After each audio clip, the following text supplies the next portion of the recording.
안녕하세요, 박형림 목사입니다.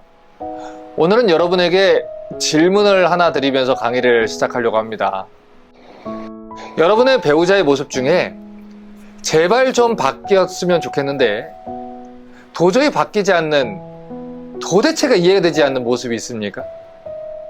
여러분은 왜 그 모습이 불편하고 싫습니까? 제가 지금까지 이 부부학교 클래스를 진행하면서 알게 된 공통점이 있습니다. 이 부부 관계에 대한 클래스를 진행하다 보면 거의 대부분의 사람들이 본인들의 모습을 직면하고 자신을 고치려는데 중점을 두려는 게 아니라 배우자에 대한 불만을 이야기하느라 에너지를 많이 쏟는다는 거예요. 남편이 이렇게 하는 걸 이해하지 못하겠어요. 우리 아내는 왜 이런지 모르겠어요. 우리 남편을 어떻게 해야 될지 모르겠어요. 이렇게 자신의 모습은 보지 못하고 이 배우자에게 초점을 두려는 경향이 있다는 것이죠.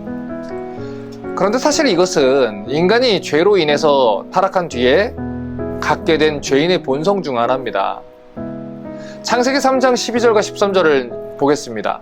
아담이 이르되 하나님이 주셔서 나와 함께 있게 하신 여자 그가 그 나무 열매를 내게 주므로 내가 먹었나이다.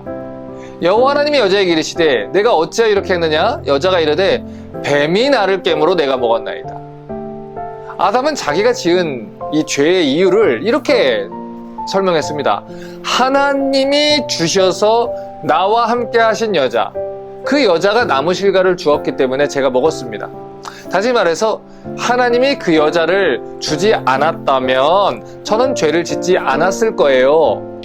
그러니 제가 죄를 지은 것은 사실 제 잘못이 아니고 하나님 잘못입니다. 이런 말을 하는 거지요.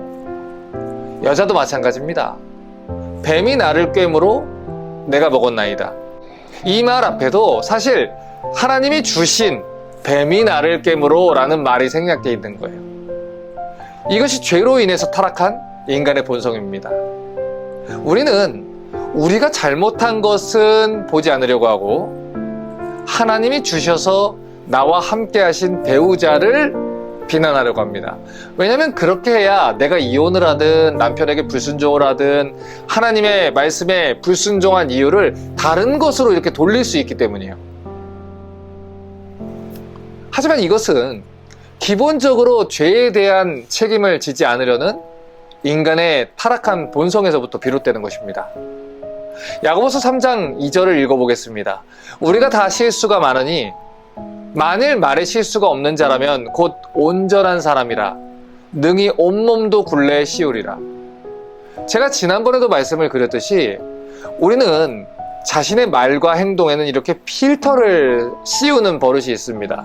자신은 말을 예쁘게 하는데 남편은 말을 막 한다고 생각하고, 자신은 부드럽고 따뜻하게 남편을 대하는데 남편은 나에게 함부로 대한다, 이렇게 생각을 하는 오해가 있다고요. 하지만 놀라운 사실은 거꾸로 남편들에게 물어봐도 남편들도 여러분이 생각하는 방향 그대로 생각한다는 겁니다. 남편들도 자기 아내가 말을 함부로 한다고 생각해요. 남편을 무시하고 남편을 배려하지 않고 남편을 생각해주지 않는다고 생각한다는 거지요. 그런 원망은 사실 여러분의 남편만 하는 건 아닙니다. 그러므로 이 시간 솔직하게 자기 모습을 생각해 보면 좋겠습니다. 여러분은 정말 여러분이 생각하는 것만큼 남편에게 충성되십니까? 여러분은 오늘도 남편의 길에 살려주고 남편에게 자주 사랑한다 얘기해주고 남편이 사랑받고 존중받는다고 느낄 수 있도록 해주고 있습니까? 여러분, 방금 전에 읽었던 야고보서 3장 2절 말씀을 가만히 묵상해 보세요. 실수가 없는 사람이 어디 있습니까? 완전한 사람이 어디 있습니까? 저도 여러분도 완전하지 않아요. 그런데 우리는 남편이 완전하지 못하는 사실에 화가 납니다. 다른 남편들은 저렇게 하는데 왜 우리 남편은 저렇게 하는가, 이렇게 화가 나요. 하지만 여러분, 사실 다른 남편들도 다 집에서는 실수를 합니다. 밖에 나오니까.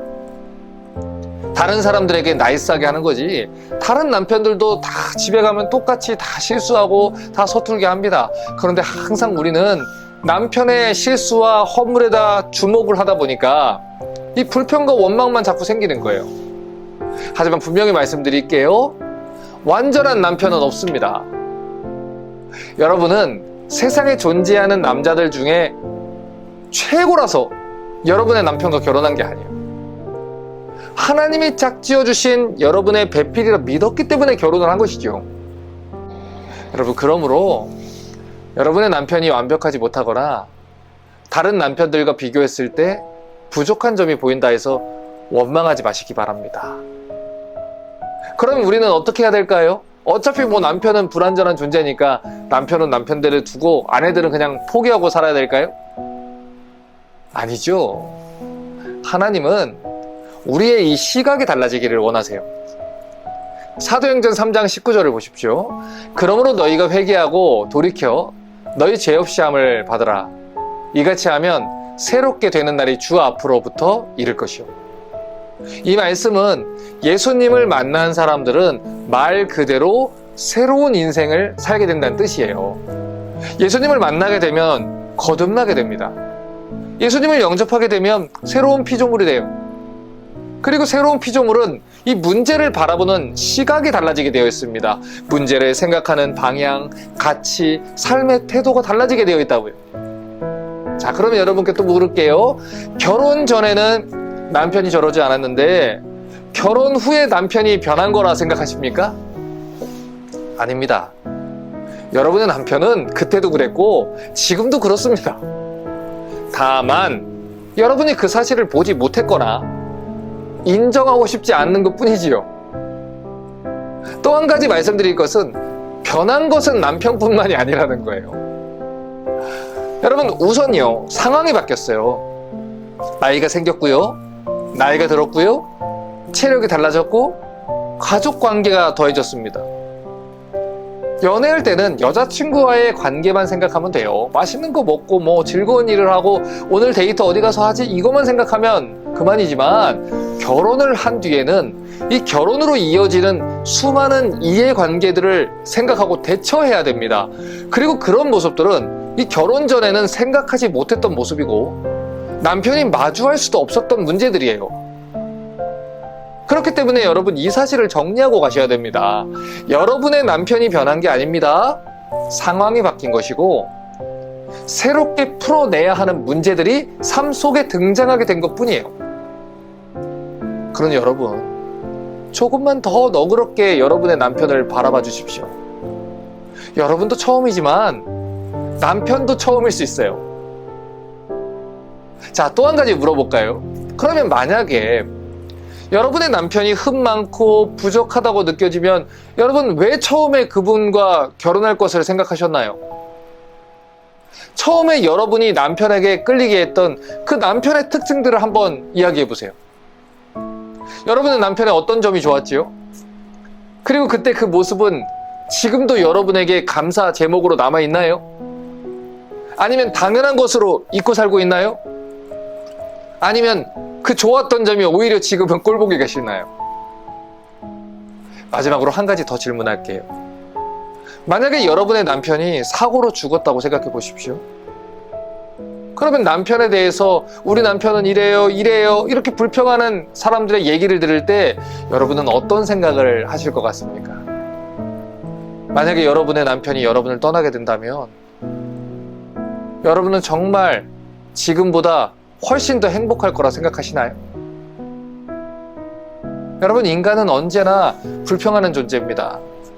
성경을 보세요. 배가 고프다고 해서 만나를 줬더니 고기가 없다고 원망하지요? 고기를 주면 물 없다고 원망하지요? 물을 주면 그늘 없다고 원망하지요? 그늘 주면 춥다고 원망하지요? 여름이 되면 여름은 더워서 싫으니 겨울을 달라고 합니다. 겨울이 되면 겨울은 추워서 싫으니 여름을 달라고 해요. 여러분, 이게 인간입니다. 그러므로 여러분, 이 불평의 안경을 내려놓으시고 하나님께서 여러분에게 주신 남편을 기뻐하시기 바랍니다. 그리고 일상에서 이 남편을 통해서 주어지는 복들을 찾아 감사하는 습관을 자꾸 들이셔야 돼요. 감사의 안경을 쓰십시오. 그리고 여러분 남편을 다시 바라보십시오. 여러분이 남편이 여러분에게 해주는 이 감사한 일들의 초점을 자꾸 맞추십시오. 우리는 평범한 것에 대한 감사를 잊어버리고 살 때가 너무 많아요. 그래서 우리는 일상의 은혜를 잊어버립니다. 하지만 하나님은 잘못된 것을 만들지도 않으시고 우리에게 불행이 될 것을 주지 않으셔요. 여러분의 남편은 누가 만들었지요? 하나님이 만드셨지요. 여러분의 남편을 누가 주셨지요? 하나님이 주신 것이지요. 여러분의 남편을 누가 만들어가고 계시지요? 하나님이 만들어가고 계시지요. 그러므로 완전하신 하나님만을 신뢰하시기 바랍니다. 완전한 남편을 기대하지 마시고 남편을 다듬으시는 하나님을 신뢰하십시오. 있는 그대로의 남편을 귀하게 여기십시오. 그리고 감사하십시오. 여러분의 부부관계 속에 남편을 향한 감사를 잊어버리지 않기를, 그런 현숙한 크리스천 아내들이 되시기를 주님의 이름으로 축복합니다.